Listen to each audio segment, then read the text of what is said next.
കൃപയും പിതാവായ ദൈവത്തിൻ്റെ സ്നേഹവും പരിശുദ്ധാത്മാവിൻ്റെ സംസർഗവും നിങ്ങളോടുകൂടെ ഉണ്ടായിരിക്കട്ടെ.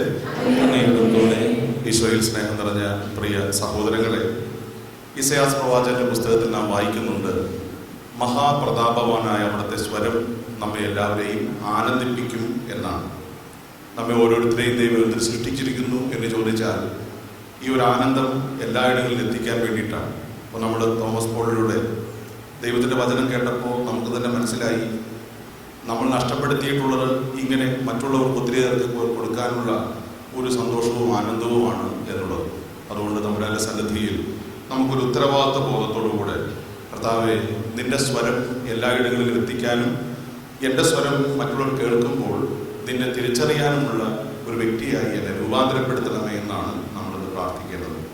നമുക്ക് ഭക്തി പുരസരം നമ്മളിൽ നിന്ന് വന്നുപോലുള്ള കുറവുകളെ ഓർത്ത് മനസ്തപിക്കുകയും നമ്മുടെ പ്രത്യേക നിയോഗങ്ങൾ, നമുക്കറിയാം, ഈ ധ്യാനം നമ്മൾ പങ്കെടുക്കുന്നത് നമ്മുടെ കരിസ്മാറ്റിക് നവീകരണത്തെ ശക്തിപ്പെടുത്തുന്നതിനും അതോടൊപ്പം തന്നെ വ്യക്തിപരമായി നാം ഓരോരുത്തരും ദൈവാനുഭവത്തിൽ വളരുന്നതിനും ആത്മാവിൻ്റെ പ്രചോദനമനുസരിച്ച് നമ്മൾ ഇനി മുതൽ ജീവിക്കുന്നതിനും വേണ്ടിയിട്ടാണ്.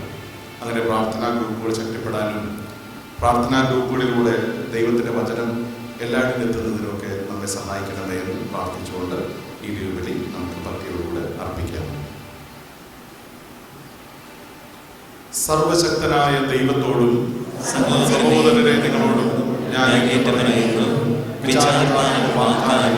പ്രവൃത്തിയാലും ഞാൻ വളരെയേറെ പാപം ചെയ്തു പോയി.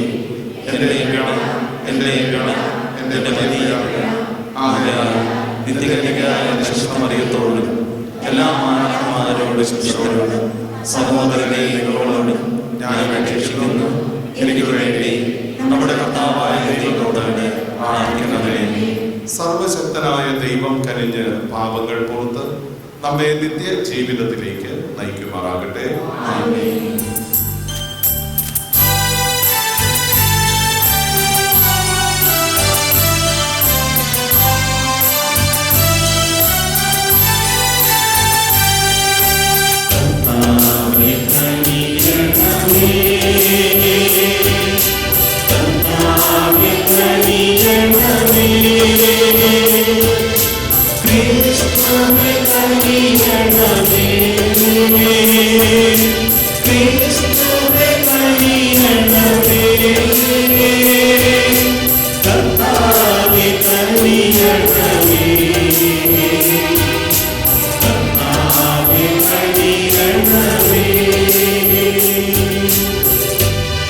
സർവശക്തനും പരമകാരുണികനുമായ ദൈവമേ, അങ്ങയുടെ പ്രിയപുത്രനെ എതിരേൽക്കുവാൻ പ്രത്യാശയോടെ കാത്തിരിക്കുന്ന ഞങ്ങൾക്ക് ലൗകികമായ യാതൊന്നും പ്രതിബന്ധമാകുവാൻ അനുവദിക്കരുതേ.